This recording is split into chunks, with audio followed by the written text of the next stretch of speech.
საით მივდივართ. ნეტა ვინ იყვნენ სულეთის სამყაროში გადასული წინაპრები? რაზე ესაუბრებოდნენ მთების მწვერვალებიდან ღმერთებს? ან რისი თქმა უნდოდათ ამ სიმბოლოებით ჩვენთვის?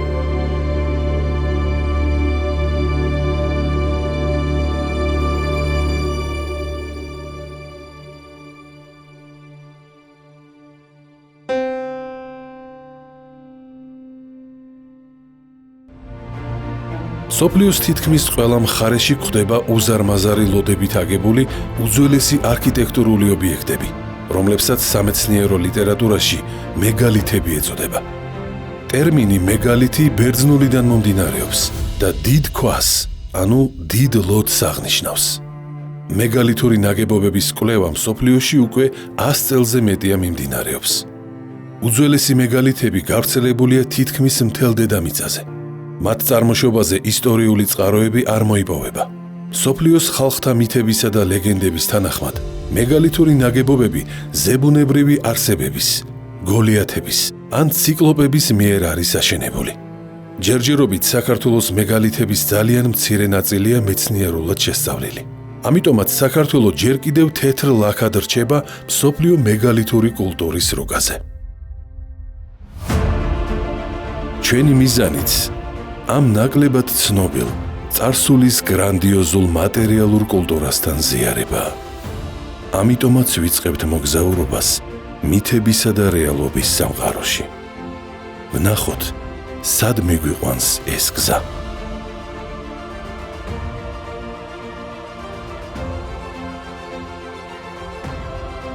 პირველად გეზის სამცხე-ჯავახეთის საზაფხულო საძოვრებისკენ ავიღეთ.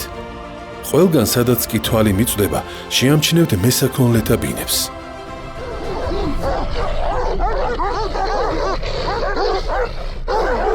მას შემდეგ, რაც ადამიანმა ცხოველები მოიშინაურა, ათასობით წლის განმავლობაში ამ ადგილებში ისევ მისდევენ მესაქონლეობას.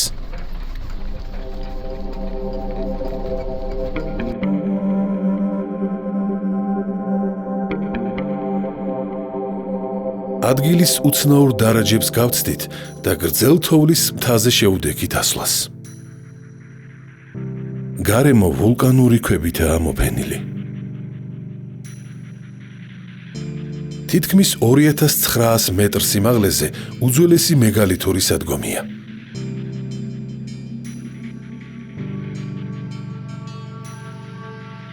ორას 60 მეტრის სიგრძის გალავნის ნაშთები შემოუყვება მთის თავს. მხოლოდ აღმოსავლეთის კედელთან შეიმჩნევა ნაგებობების კონტურები.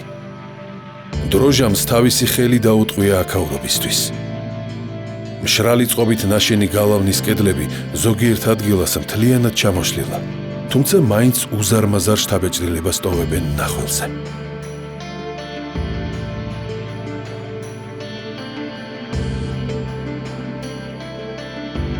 ფუნქციურად, როგორც ჩანს, მესაქონლე ტომების საქონლის სადგომი უნდა ყოფილიყო, რომლის დაცვასაც დიდი მნიშვნელობა ენიჭებოდა. რეკონსტრუქციის შედეგად ასეთ სურათს ვიღებთ.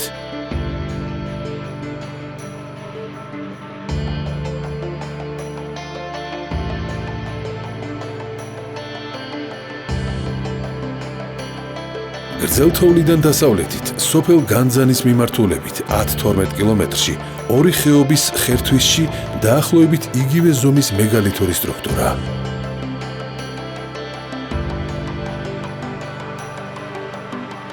გრძელთოვლის მეგალითისგან განსხვავებით, ნაგებობა რამდენიმე ნაწილადაა დაყოფილი. კედლები აქ უფრო კარგადაა შემორჩენილი და გეგმა თავისუფლად იკითხება. მისი მდებარეობა გვაფიქრებინებს, რომ ნაგებობა მესაქონლე ტომებს ეკუთვნოდა და ერთდროულად თავდაცვის, საცხოვრებლის და საქონლის სადგომის ფუნქცია ჰქონდა.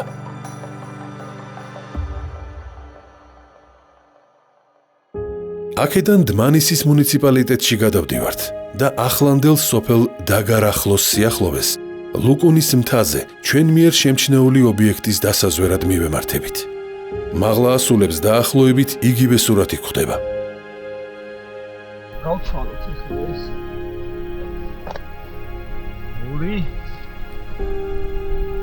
2 და 45.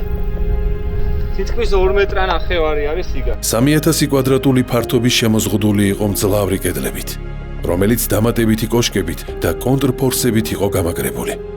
ამიტომაც ფუნქციურად უფრო ციხესიმაგრის დანიშნულება უნდა ჰქონოდა. მეგალითური სიმაგრე, როგორც ჩანს, დიდი ხნის წინ იქნა მიტოვებული.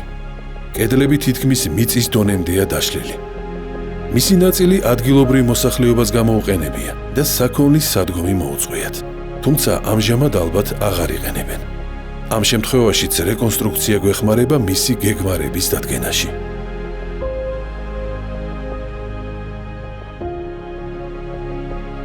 ზუსტად სამხრეთით, სიმაგრიდან სულ რაღაც 1300 მეტრის მოცილებით, ლუკუნის მთის თავზე სიურპრიზი გველოდა. დაახლოებით 600 მეტრის სიგრძის გალავნით შემოზღუდული, უზარმაზარი ნამოსახლარის ნაშთები გადაჰყურებს დმანისისა და ზურტაკეტის პლატოებს. ფანტასტიკური ხედები იშლება ყველა მხარეს.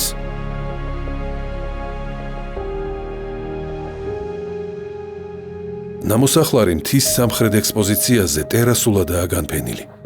გალავანიც და შენობებიც მთლიანადაა დანგრეული და მხოლოდ კონტურები იკითხება.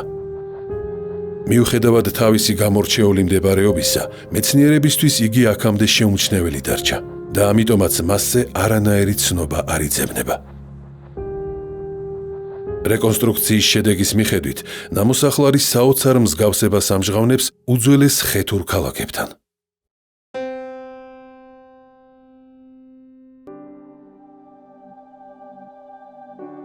მეგალითების გზაზე ხშირად ბუნების საოცრებებს ვაწყდებით.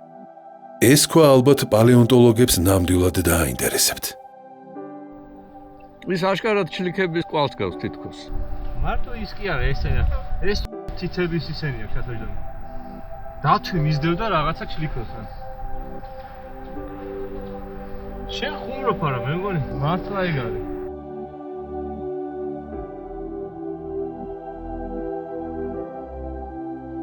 მეგალითური გალავნით შემოზღუდული დიდი ციკლოპური ნამოსახლარია წალკის მუნიციპალიტეტის სოფელ ახალშენის თავზეც. როგორც ჩანს, იგი წარმოადგენს ცენტრალური გეგმარების, ქალაქური ტიპის გამაგრებულ დასახლებას. გადახურვისთვის. გუდია გაკეთებული. აქ. და ეს აკარგებს. და იმაზეა დაყვანილი, ხედავ? ეგ ისეთი არაფერი ნახე. ჯერ კიდევაა შემორჩენილი გალავნის ფრაგმენტები.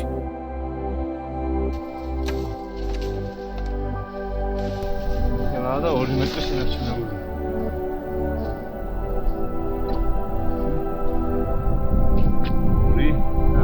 ამის სიგანელ, ამის 2 მეტრი ყველა ვარიანტია. 2 მეტრია იქ. იქ 3 მეტრი. რეკონსტრუქციაზე ჩანს, რომ დასახლება სიმაგრის შიგნით მძლავრი კედლით 2 დამოუკიდებელ ნაწილადაა გაყოფილი. ზედა უკიდურეს ნაწილში ციტადელი იყო აგებული. ქვედა ნაწილში კი ალბათ საქონლის სადგომი და სამეურნეო სათავსები იყო განლაგებული. ასეთივე მეგალითური გალავნით შემოსაზღვრული ნაქალაქარია სოფელ განძანის დასავლეთით, ავჭალის ტბის მიმდებარედ. მაღალი მთის თხემზე განლაგებული ნამოსახლარი 500 მეტრის სიგრძის გალავნით იყო შემოზღუდული. აქედან პირდაპირ ჩანს აბოლის ციხე-ქალაქი, რომელიც სულ რაღაც 2,5 კილომეტრის მანძილზეა. კედლები ახლა მთლიანად დაშლილია და დრონის კადრებზე მხოლოდ ნაგებობათა კონტურები იკითხება. თუმცა აშკარად ეტყობა, რომ ახალშენის ნაქალაქარივით ისიც ცენტრალური დაგეგმარებითაა გაშენებული.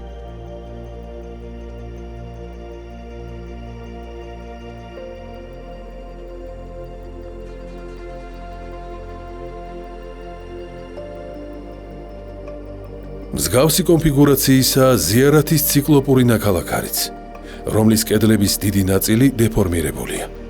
როგორც ჩანს, ნაქალაქარი დიდი მიწისძვრის შედეგად არის დანგრეული და ნაგებობებიც ამჟამად მცენარეული საფარის ქვეშაა მოქცეული.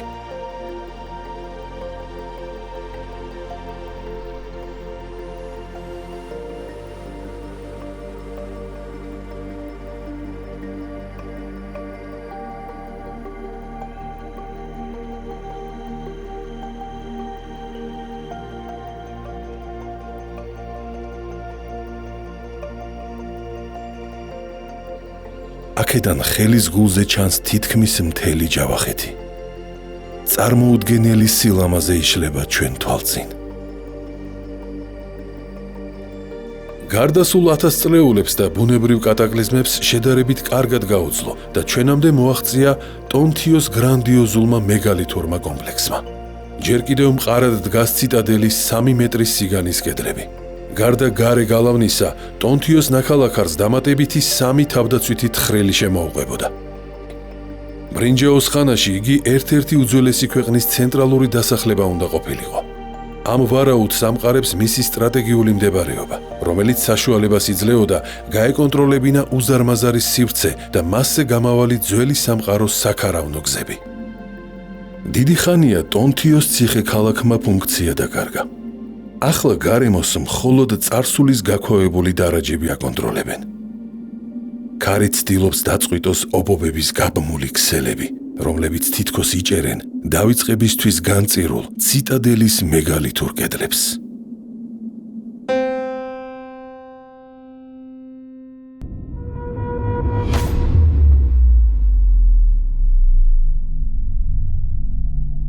ცალკე დგას მეგალითური სიმაგრეების ჯგუფი, რომლებიც კონტრფორსებით გამაგრებული განიერი კედლებით გამოირჩევა. ასეთია სოფელ გუმბათის სიახლოვეს ფერდობზე მდგარი ციხე. ზემოდან კარგად ჩანს მისი გეგმარება.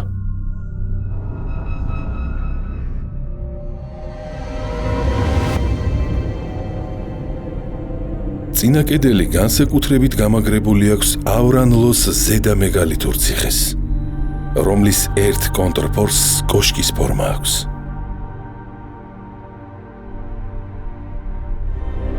მართლაც შთამბეჭდავია ნარდევანის ციხესიმაგრის გალავანი, რომლის სისქე ზოგიერთ ადგილებში 6 მეტრს აღწევს. ზემოდან კარგად ჩანს მისი მასშტაბები და მეგალითური მშენებლობის ტექნიკა. მშენებლები გარემო პირობებს არგებდნენ მეგალითების ფორმას. ამიტომაც მდებარეობის გამო ერთმანეთისაგან დაცილებულ სიმაგრეებს ხშირად მსგავსი გეგმარება აქვს. ნეოლითიდან მოყოლებული ძველი სამყარო უჩვეულო მობილურობით და კავშირებით გამოირჩეოდა. სამხრეთ კავკასია გზების და კომუნიკაციების ფართო ქსელში აქტიურად იყო ჩაბმული.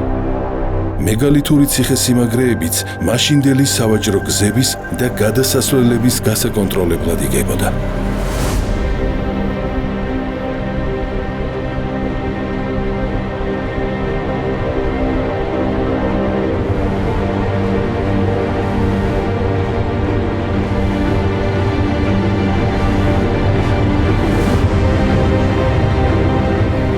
ციკლოპური ნამოსახლარები და სიმაგრეები ძირითადად ძნელად მისასვლელ ადგილებშია აგებული.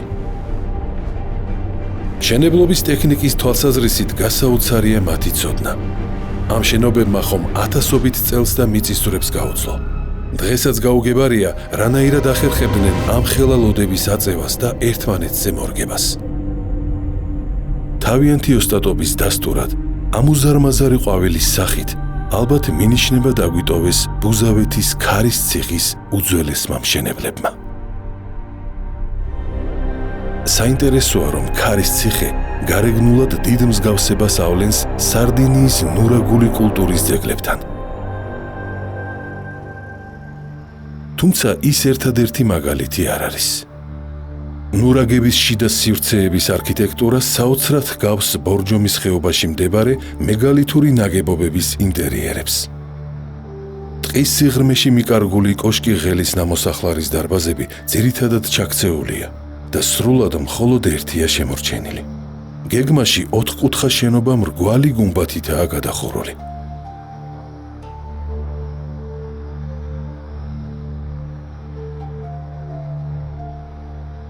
მტკვრის მარჯვენა ნაპირზე ტყიან ფერდობზე სოფელ ჭობისხევთან კარგად შემონახული ქვის გუმბათიანი შენობების ჯგუფია. ჭობისხევის დარბაზები განსაკუთრებული მხატვრულ კომპოზიციური მნიშვნელობისაა და მშენებლობის ტექნიკითა და მასშტაბით გამოირჩევა. ნამოსახლარის ცენტრალური ნაწილი მშრალი ციკლოპური წყობითაა ნაგები. არქიტექტურული თვალსაზრისით იგი უდავოდ მეგალითური ნაგებობების ყველა დამახასიათებელ ნიშან-თვისებას ატარებს. შიგნით შესვლისას ჩვენ თვალწინ უზარმაზარი, კონუსური გუმბათით დახურული, ოვალური დარბაზი გვხვდება, რომელიც უჩვეულო ოსტატობითაა შესრულებული. დარბაზის გუმბათი ნურაგის გუმბათს ისე ჰგავს, რომ შეიძლება ერთმანეთში აგვერიოს. ეს ყველაფერი უძველეს დროში ჩვენს კავშირებზე უნდა მიუთითებდეს. მით უმეტეს ერთმანეთის მსგავსია ჩვენთან აღმოჩენილი და სარდინიული სიმბოლოებიც.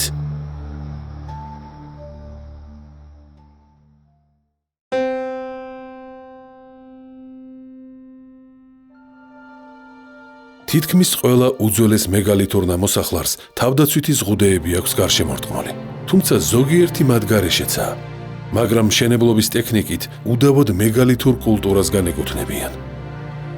ეს ბედენის პლატოზე არსებული უზარმაზარი ნამოსახლარია, რომელიც შუა საუკუნეების ნასოფლარად არის მიჩნეული. არადა მისი ნაგებობების ძირითადი ნაწილი აშკარად მეგალითურია და ალბათ სულ სხვა პერიოდს უნდა მივაკუთვნოთ. სამწუხაროდ ბედენის ნასახლარი საერთოდ არაა შესწავლილი და ამჯერად მხოლოდ გარეგნული არქიტექტურული მახასიათებლებით შეგვიძლია მისი შეფასება. განსაკუთრებით შთამბეჭდავია ნასახლარის ქვედაუბნის შენობების უზარმაზარი ქვებით ნაგები კედლები. რამდენიმე ადგილას ჯერ კიდევაა შემორჩენილი ოთახებში შესასვლელი კარების არქიტრავები.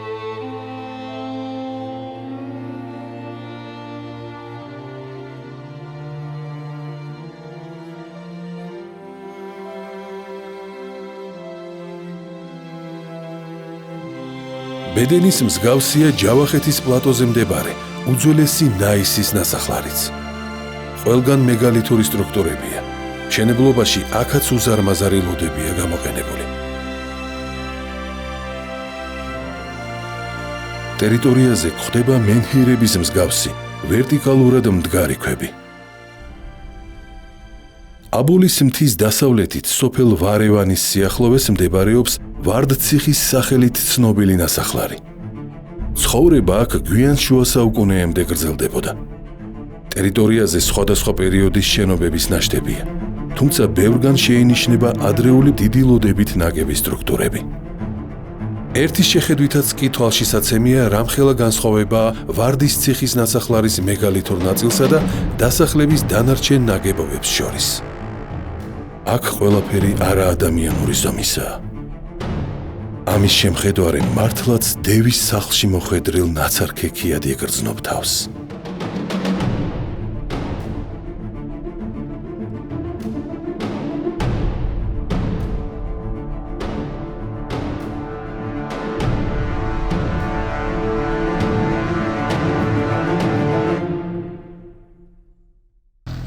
ახლა კი მამულო პანტიანის მეგალითური ნასახლარისკენ გადავინაცვლოთ.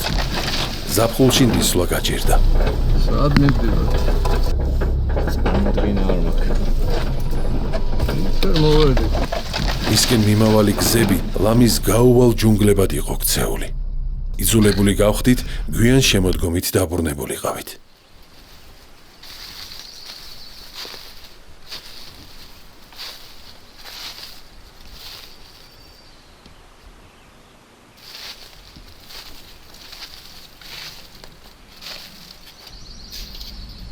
მამულას მეგალითური ნაქალაქარი მდებარეობს ქვემო ქართლში, დმანისის რაიონში, სოფელ მამულასა და პანტიანის მიმდებარედ, მდინარე ხრამის მარჯვენა მხარეს. ნაქალაქარი მოიცავს ძალიან დიდ ტერიტორიას. აქ გვხვდება იმაზე ბევრად დიდი ზომის დარბაზები, ვიდრე სხვა მეგალითურ სიმაგრეებსა თუ ნამოსახლარებში. იმდენად გრანდიოზული ნაგებობებია, რომ მართლაც ეჭვს ვერ შეიტან მათი ამშენებლების ზებუნებრიობაზე. ნაგებობების კედლები უზარმაზარი ქვებითაა აგებული. გასაოცარია, როგორ მოახერხეს 2-3 მეტრის სიმაღლეზე 3 ტონიანი ლოდის დადება და უკვე დაწყობილ ლოდებთან მორგება. 2 ტონაზე მეტი არის ყველა რა. აი ეს ქვები, დიდები. 3 ტონამდეა მინიმუმ. აი ეს რა. ჩალაგებული ვარ, ხო? ეს ჩალაგებულია, ხედავ, აი ესე მორგებულია ამას. და ეს შუაში არის რაღაცა გვალი შემკრა. გვივილასავით არ ხმიანა, ამ ქვის გარშემო არის ისეთნაირად. აქაც შეიმჩნევა ეს ჩვეულებრივად. ხო, ანუ ქვები ეს თითქოს ძალიან არქაული ფორმაა. თითქოს ბევრად ადრეული.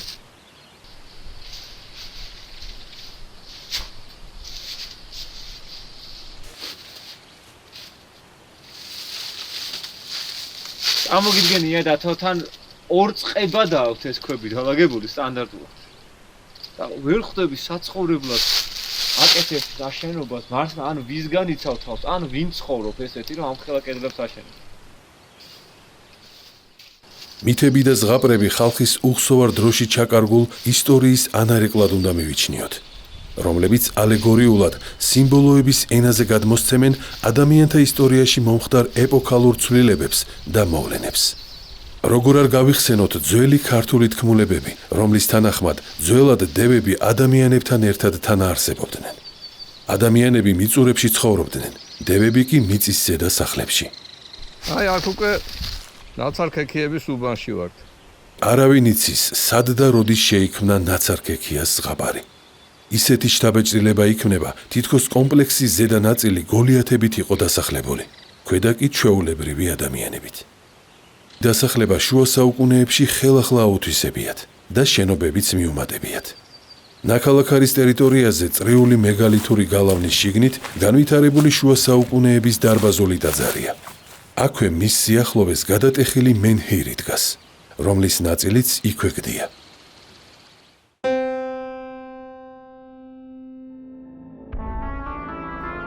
ეს ნასოფლარ გრიას მეგალითური კოშკის ნარჩენია. მის გარშემო ტერიტორიაზე არსებული დასახლების შესახებ რაიმე ცნობა არ მოიპოვება. აქ არსებული დიდი ზომის ლოდებით აგებული სტრუქტურები ნასოფლარს მეგალითური დასახლებების რიგებში აყენებს. აჩა, ყაყრილიანი ეს ყორღანი ხო იყო ბესაყანელი გზავს ესეც და ის. შეიძლება. ნახე. ხედავ როგორი იქ არის? კამერა? კედლები, კამერა არის, ხედავ? ხო. ისიც ეგეთი იყო. და თან დააკვირდი მრგვალად არის. ვარათ აქ ვაყრილია გარშემო.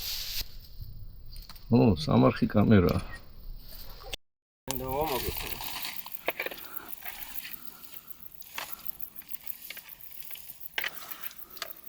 თითქმის ყველა მეგალითური დასახლების ქვეშ გვირაბების და ოთახების სისტემაა, რომელსაც დარნებს უწოდებენ. ისინი შუა საუკუნეების სამალავებადაა მიჩნეული.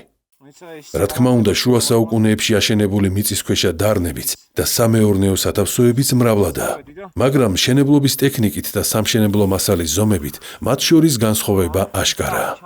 განსაკუთრებით შთამბეჭდავია აქ არსებული ერთ-ერთი დარანი. წამოვედი მეც. ამოდი.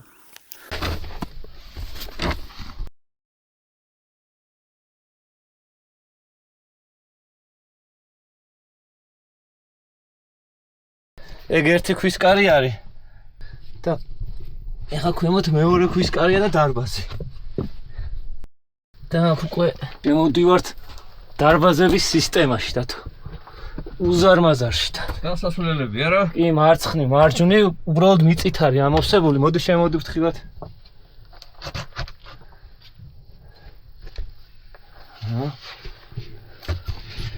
აი, ეგ არ მოძრაობს, ხო მიწითაა გამოვსებული. წარმოგიდგენია რა სიგრძე ქვებია? სად ნახე სამხელა ქვები? ქვის სვეტები არის?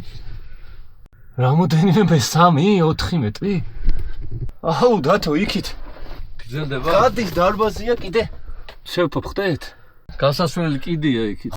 და მე მგონი აქ მარცხნივაც მიდის. ახლა იქ.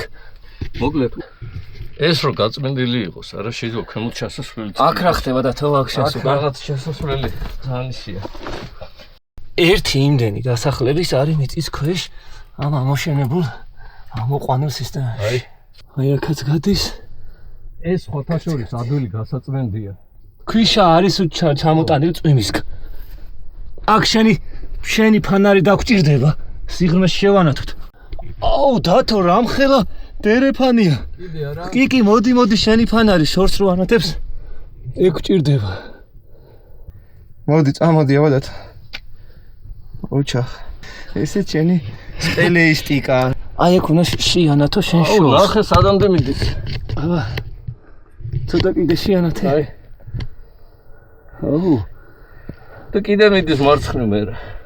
აი. ო, აი ამით მიდარ. აი, ჭერი ჩანს.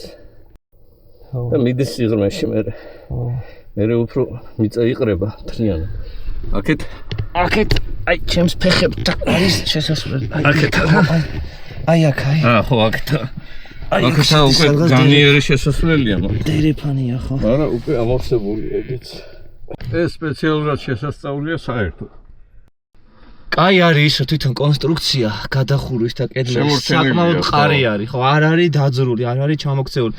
წარმოუდგენია, მთელი დასახლება არის კიდე მიწისქვეშ და თან ეს იმაზე ბევრად საინტერესოა მე მგონი რა თუ არანაკლებ თუ არა ბევრად საინტერესოა. იმიტომ რომ აქ დიდი სისტემაა. წავედი ხა. წავედი თუ კაც. მეტი. წამოიღებ მას კამერას. თავს უფრთხილი აქ. თავი ჩემია, მინდა გაუფრთხილდები, მინდა არა. მაშინ ჩაფხუც გავუფრთხილი აქ კაცო. აი. აქ ნახეთ როგორი შესასვლელი ქონდა საკეთება. აი დაო. გამუჭრილია კამარა. აი.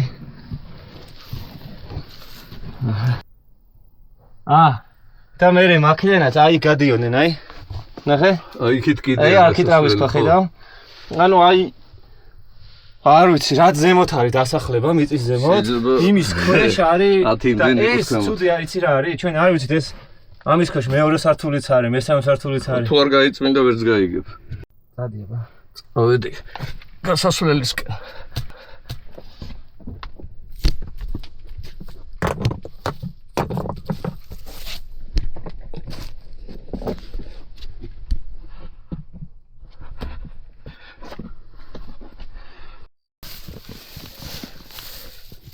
ესეც მომბრალე.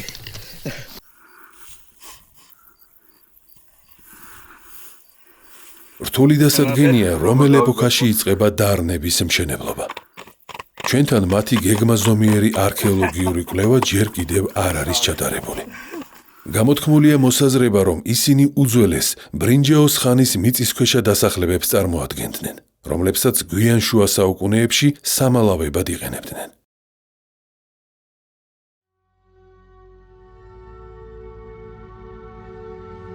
მიწისქვეშა სტრუქტურების სიმრავლით გამოირჩევა საკრისის მთის ფერდობზე ერთ-ერთი უდიდესი მეგალითური ნასახლარი, რომელიც გოხნარის ლოდოვანის სახელითაა ცნობილი.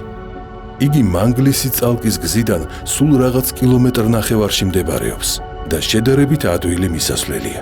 კომპლექსი მოიცავს მიწის ზედა და მიწის ქვეშა ნაგებობებს. მიწისქვეშა ნაგებობები კლდის ნაპრალებშია მოწყობილი. ღია ნაწილები ამოშენებულია დიდი ზომის ქვებით და გადახურულია ბაზალტის ფილებით. შორს ახვედი? კაი შორს წასულხარ, ხმა აღარ ისმის. და მთელის დარბაზია და იქითაც მიდის უბრალოდ ჩახერგილია. ნახე შეხედე. როგორი ხალკედლიანი ნამუშევარია და ისეთი კონცენტრული წრეები აქვს. სახი ჩადის კაი და არ ვიცი ისი ამოქოლილია.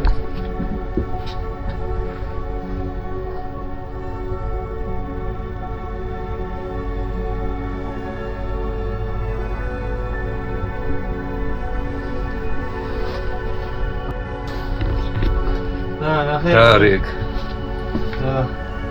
რაღაცა დერგის და რაღაც სამყარო. მეორე ხმია ხოცა შორის აი ძირგვერდია აი. მაგრამ ნახე ეს თითქოს ძალით არის გაჭედილი ეს. და აქ თავს რო გადაყოფ. ჰაერი ცივი ჰაერი გეჯახება ძალიან საგზნობად.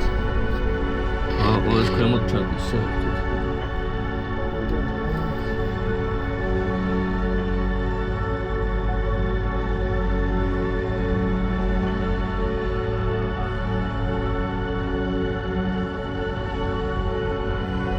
რამდენიმე დარანი კედლების წყობითა და გადახურვებით კარგად არის შემონახული. დარნები ზევიდან ქვებისა და მიწის მასითაა დაფარული.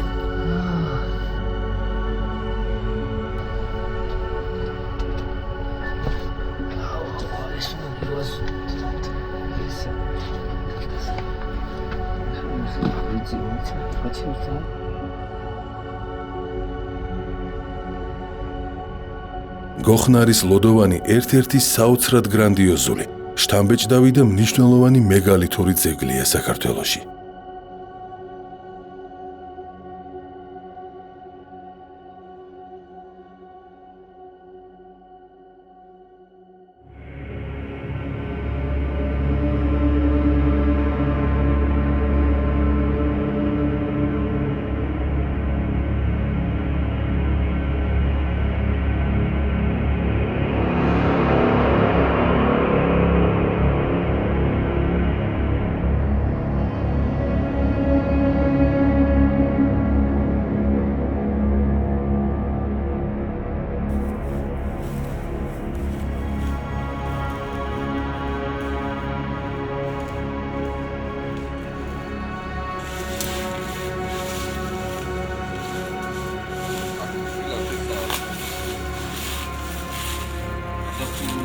ჩას ფეხი არ ჩაგივარდეთ.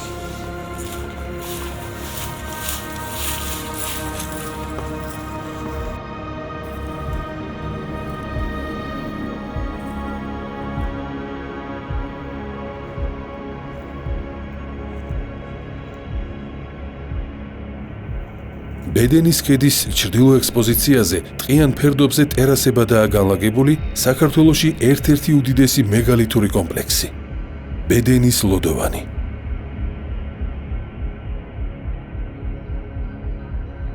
ნამოსახლარი თითქმის მთლიანად ტყითაა დაფარული და ერთი შეხედვით მისი ზომების აღქმა ჭირს. მხოლოდ ვულკანურ ლოდების ნაღვარევში გაირჩევა ნაგებობების ჯგუფები.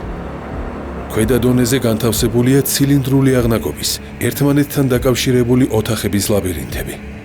სათავსოები ძირითადად მცირე ზომისაა. ზედა ნაწილში კედლები თანდათანობით ვიწროვდება და ცრო გუმბათის პრინციპით ქვის დიდი ფილებით იხურებოდა. სასულელი ჩანს. სადე? ნაგებობების ძირითადი ნაწილი მიწისქვეშაა მოქცეული და საერთოდ შეუმჩნეველია. გასასვლელია?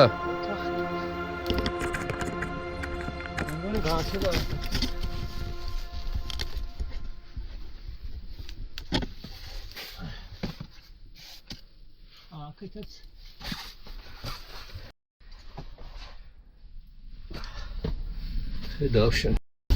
აქ ქლელი სტრუქტურა ჩანს მთლიანად. მე როგორ არის გადახურული? შეხტი სამხელა ქვა არ იყურებ. ეს განით ჩანს, რომ დაახლოებით ეხლა მე ხო არ 2 მეტრა, ცოტა მეტი და ერთი დიდი ქვითაა საბჯენი. ეს ერეფანი იყო და აი აქ გადიხარ, ნახე მოდი. ეხლა გავალ და ეს ჩამოიქცა. და გადიხარ მეორე აქეთ ხარ. აი აქ შედიხარ, აი. აი ეს გამოდი. ეს დაფარული იყო. ხო, ეგ ჩამოიქცა, თორემ ვაქინა შემოსასვლელი არ ჩანდა. ნახე როგორი მწვანე ქვა არის. სადა? აი შიგნით. აქეთაც ეგეთია და თოდა გაპრიალებული არის და ეხლა რო შევხვა ნახავ. ატრევსის აკდამი შესასვლელივითაა რა. ყოველ შემთხვევაში ჩვენ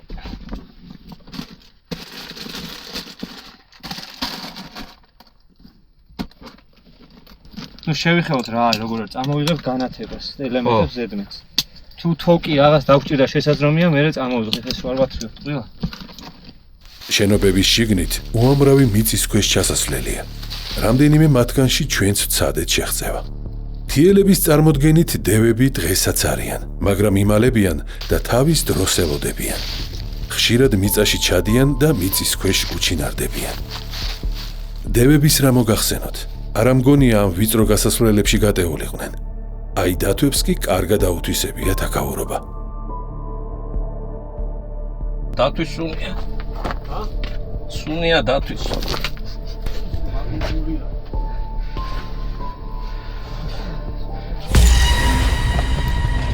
დათვის განავალი ყრია ბევრი.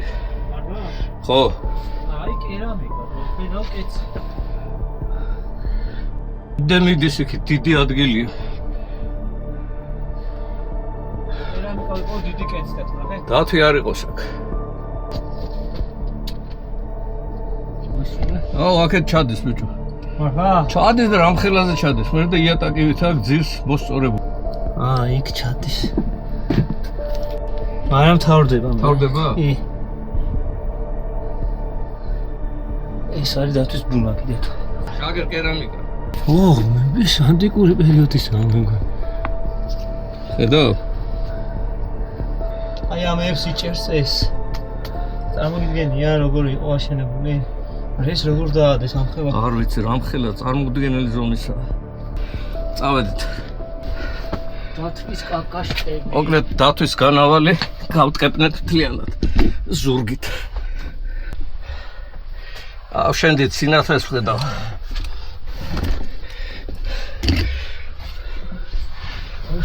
ვიდეო აბუა. სადმედის აქ ოთახია. აშენებული რამხელა სახურავია. ეს ფილა სად არის ამხელა? ეგ იქიდან შემოდიოდნენ ისინი, წერასადაც უყურჩ. და აქ ამოდიოდნენ. და გადახურული ამ მოზარმაზარი ქვებით. და კარგად ნახე ჩამჯარი ეს.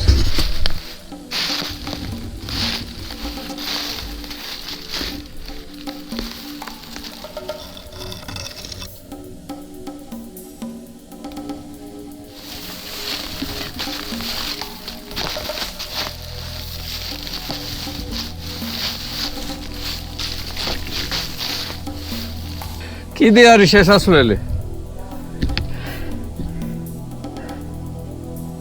გვირაბი აქ.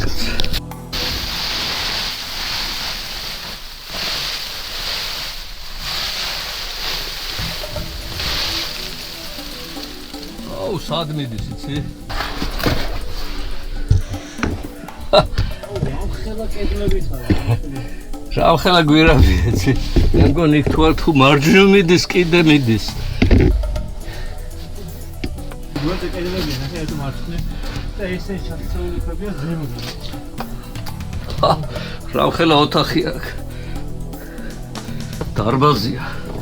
და რამხელა ქვითაა გადახურული. ვერ წარმოვიდგენ. ზედაფილები დალაგებულია. შეხედე. ეს 4 მეტრი მაინცაა. 4-3-ზე. თათო. ხო, აი აქ მაგისი. აი, უყურე. აი. გადაიღე ეს. აი. ყურე რა ადრეული როგორი ქედი მოყვება. დადგე იქა.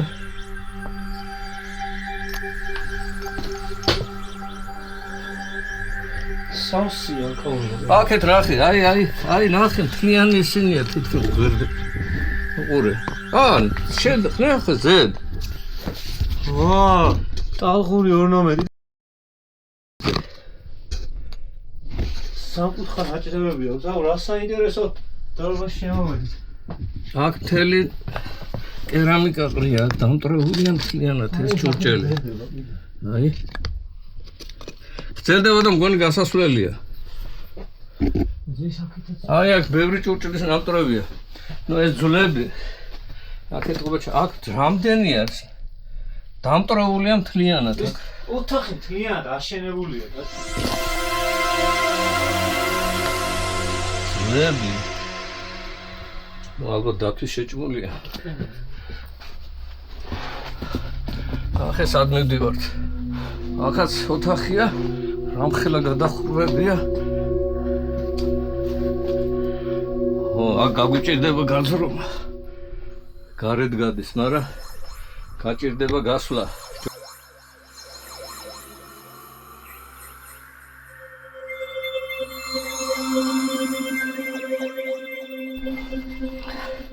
მოდი ხარ?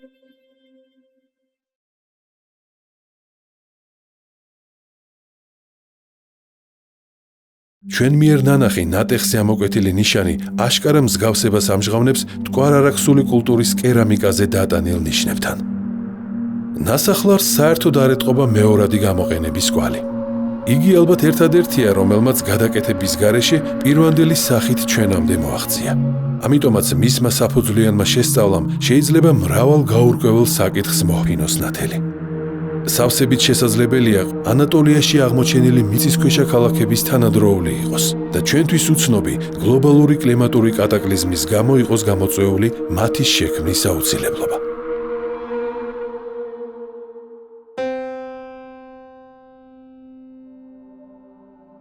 მეგალითურ კულტურას მიეკუთვნება უზარმაზარი ლოდებით აგებული სარიტუალო დანიშნულების ნაგებობები და მენჰირები. ამის ყველაზე თვალსაჩინო მაგალითია სალოცავი, რომელიც ახლანდელ სოფელ თეჯისთან მდებარეობს. საყდარს შემოვლებული აქვს წრიული მეგალითური გალავანი. ეკლესიის შიგნით დგას უზარმაზარი მენჰირი, რომელზეც ახლა ჯვარია გამოსახული. გადაღების დროს კარიბჭესთან გალავნის შიდა მხარეს შემთხვევით აღმოჩნდა მღიერებით დაფარული, ძნელად შესამჩნევი პეტროგლიფი. საღებავით არის შესრულებული, მე მგონი, რაღაც მოწითალო და შავფრად. კომპიუტერული დამუშავების შემდეგ მართალია ყველა ფიგურის გარკვევა არ მოხერხდა, მაგრამ აშკარაა, რომ აქ ნადირობის სცენაა გამოსახული. ზოგადად შეგვიძლია ვთქვათ, რომ პეტროგლიფს მაგიური დანიშნულება უნდა ჰქონოდა. სპეციალური ლაბორატორიული კვლევის შედეგად შესაძლოა დადგინდეს მისი ასაკიც, რაც დაგვეხმარება თავად მეგალითური სამლოცველოს დათარიღებაში. თითქმის ყველა უძველესი სალოცავის ადგილზე ახლა ქრისტიანული საყდრები და ეკლესიებია აგებული. ბევრი მათგანის გარშემო შემორჩენილია ძველი მეგალითური წრიული გალავანი. ალბათ ადრე მის ცენტრში მდგარი მენჰირის გარშემო ტარდებოდა რიტუალები. მენჰირები დღესაც რჩებიან კულტის ობიექტებად, თუმცა ადგილობრივი მოსახლეობისათვის მათი თავდაპირველი ბუნების შესახებ არაფერია ცნობილი. ახლანდელ სოფელ ხაჩკოეში, რომელიც ძველ ქართულ სოფელ არჯევანის ადგილზეა გაშენებული, ერთ-ერთი მოსახლის ეზოში დგას 4 სტელა. სტელები ადგილობრივ მოსახლეობას წმინდად მიაჩნია და მათთან ლოცულობენ. პირველ სტელაზე რელიეფურად გამოსახულია ხელი, ჯვარი და ეგრეთ წოდებული თამარ მეფის სიმბოლო. დღეისათვის ხელიან სტელებს მე-12-13 საუკუნეებით ათარიღებენ. თუმცა ამ სტელებზე გამოსახული სიმბოლიკა გვაფიქრებინებს, რომ ის გაცილებით ძველ დროს უნდა ეკუთვნოდეს და წინაპართა კულტთან იყოს დაკავშირებული. ხელი სამყაროს შემოქმედის ნების სიმბოლოა. იგი ანიჭებს განსაკუთრებულ, ღვთაებრივ, ხელის უფლებას გამორჩეულ ადამიანს. ჯვარი ალბათ ყველაზე ძველი სიმბოლოა, რომელიც ქვის ხანიდან მოყოლებული გახდა გარდაცვალების, აღდგომისა და უკვდავების სიმბოლო. მისი 4 სხივი ქვეყნიერების 4 მიმართულებაა. ამასთან იგი ამ სამყაროში, აწმყო დროში ერთმანეთთან აკავშირებს ქვესკნელს და ზეცას. სტელებზე გამოსახული ჯვრები არც ქრისტიანობამდელი ადამიანისთვის იყო უცხო. რაც შეეხება სიმბოლოს, მტკვარ-არაქსული და პროტოელამური ადამიანის გამომხატველი ნიშნების შედარებითი ანალიზი სტელაზე გამოსახულ სიმბოლოსთან გვაჩვენებს უდავო გრაფიკულ და სემანტიკურ მსგავსებას. ამ შემთხვევაში სიმბოლო გამოხატავს გარდაცვლილ წინაპარს, რომელიც ტრანსფორმირებისას კარგავს ამ ქვეყნიურ ნიშნებს და უზენაესის ნებით ღვთაების რანგში გადადის.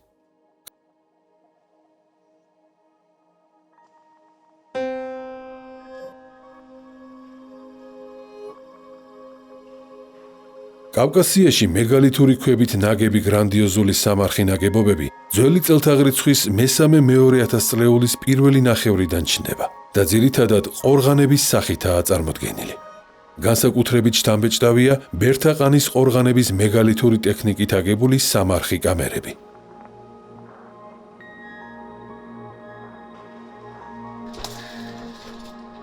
ახე რამხელა ხედა რამხელა შუა ფილა რომ არის. თან ეცხო გავზომეთ. თითქმის 3 მეტრომდე არის ფილა თვითონ მარტო სიგრძეში და სიგანეშიც 2 მეტრია მინიმუმ.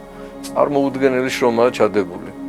გაიაზრებ, რომ ეს ააშენეს მიცვალებულისთვის, იმ გარდაცვლილი ადამიანის ეთნარქისთვის, ბელადისთვის. იმის სამუდამოდ სამყოფელი ყოფილიყო, რაღაცა მიკრო სამყარო შეუქმნეს და ესეც რო ისეთი შთამბეჭდავი და დიდებული არის. რელიგიურ წარმოდგენებთან დაკავშირებული მეგალითური ძეგლები 1000 წლეულის მანძილზე ინარჩუნებენ იდეოლოგიურ დატვირთვას. გარდასულ დროთა სულიერ სამყაროზე მოგვითხრობენ მთების წვერებზე შემორჩენილი გრანდიოზული მეგალითური ობიექტები. ჩვენ შეიძლება ვერასდროს გავიგოთ, რას ნიშნავდა ტაბაწყურის მთაზე მდებარე 7 სხივიანი უზარმაზარი გეოგლიფი. ეს კი ჯავახეთში ელიას მთის თითქმის 200 მეტრი დიამეტრის წრიული ნაგებობაა, რომელმაც შეცვლილი შინაარსით დღემდე შეინარჩუნა თავისი რელიგიური ფუნქცია. უძველესი დროიდან საკულტო ნაგებობები მთების მწვერვალებზე მდებარეობდა და მხოლოდ მოგვიანებით მოხდა მათი საცხოვრებლის სიახლოვეს გადმოტანა. საქართველოს მთიანეთში ძველ ტრადიციებს დღესაც არ დაუკარგავთ თავისი შინაარსი. ათინაგენობის საღვთო დღეობების დროს ყველა მოვალეა დაუბრუნდეს თავის საგვარეულო სალოცავს და პატივი მიაგოს წინაპართა ხსოვნას. ამ დროს თითქოს აღდგება კავშირი წარსულთან და უძველეს საფლავის ქვებზე გამოსახული პეტროგლიფებიც იბრუნებენ თავის მნიშვნელობას.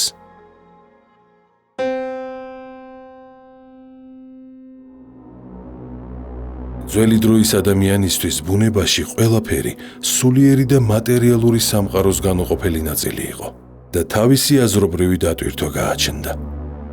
მთის წვერზე სიმბოლურად იკვეთებოდა სამი სამყარო: საიქიო, სააქაო და ზეციური, სამი დრო: წარსული, აწმყო და მომავალი. ფარავნის ტბის პირას, ზღვის დონიდან 2775 მეტრ სიმაღლეზე, შაორის მთის წვერზეა გაშენებული ერთ-ერთი ყველაზე დიდი საკულტო კომპლექსი. შაურის კომპლექსი, როგორც ჩანს, წარმოადგენდა დიდ რელიგიურ ცენტრს, რომელიც საერთო კულტის გარშემო აერთიანებდა გენეტიკურად და ენობრივად მონათესავე, მესაქონლე თუ მიწათმოქმედ ტომებს. იგი ორი ერთმანეთთან დაკავშირებული გამაგრებული ნაწილისაგან შედგება და მთის მაღალ და დაბალ წვერზეა გაშენებული. მათი კედლები რამდენადმე განსხვავებული წყობითაა აშენებული, რაც ადგილობრივი მასალის თავისებურებითაა გამოწვეული. ქვედა სიმაგრეში და მის გარშემო უამრავი სხვადასხვა ზომის სათავსოა შემორჩენილი.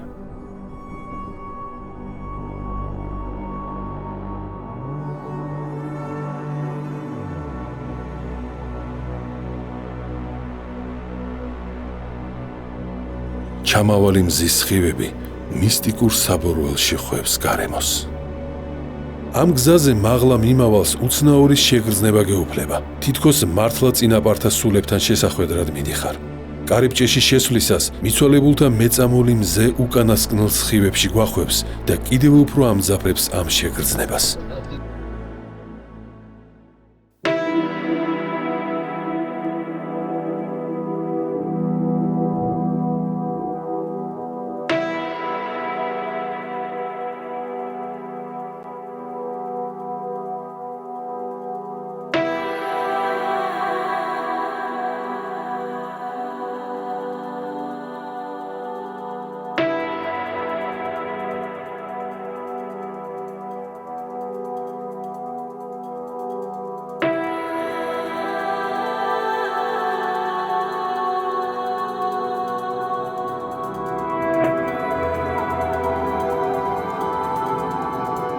შაურის კომპლექსი გარშემო მცხოვრების სხვადასხვა ტომებისთვის საერთო უნდა ყოფილიყო. არსებული მცირე ზომის სათავსები მიცვალებულთა ნეშტების შესალაგებელ აკლდამებს წააგავს.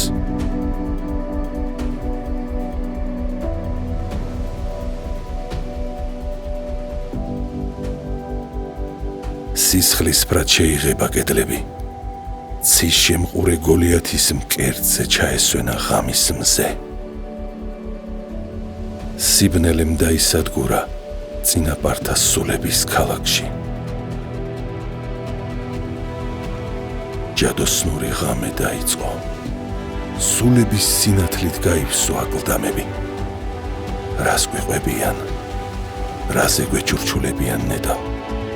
მათი ციმციმი ალბათ სინათლის ანბანია, რომელიც ყოფიერებაში ჩაკარგულებმა დავივიწყეთ.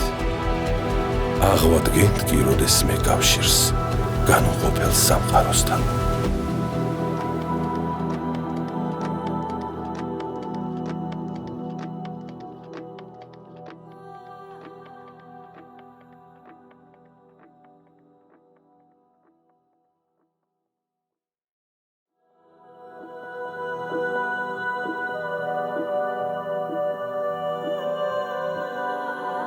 არავინ იცის, როდის და რისთვის აშენდა. მცირე აბულის მთის ფერდობზე მდებარე მეორე გრანდიოზული მეგალითური კომპლექსიც. ჩვენ კი მიგვაჩნია, რომ ისიც წინაპართა სულეთის ციხე-ქალაქი უნდა იყოს, რომელიც საერთო კულტურული და რელიგიური ტრადიციების მქონე ტომებმა ერთობლივად დააგეს და რომელთაც უპირველესად წინაპართა კულტი აერთიანებდა. ტრადიციული საზოგადოების ადამიანისათვის წინაპრის სამარხი იყო წმინდა ადგილი, საიდანაც მისი მფარველი ღვთაება ავრცელებდა თავის ძალას. კავშირს ამყარებდა შთამომავლებთან და აწესრიგებდა ამ ქვეყნიურ მიკროსამყაროს. ქართველებში წინაპართა კულტი იმდენად ძველია, რომ ლამის გენეტიკის დონეზეა ჩვენში გამჯდარი. გავიხსენოთ სვანეთში დღესაც შემორჩენილი უძველესი ლიფანალის ტრადიცია, როდესაც ოჯახები ერთი კვირის განმავლობაში მასპინძლობენ გარდაცვლილთა სულებს.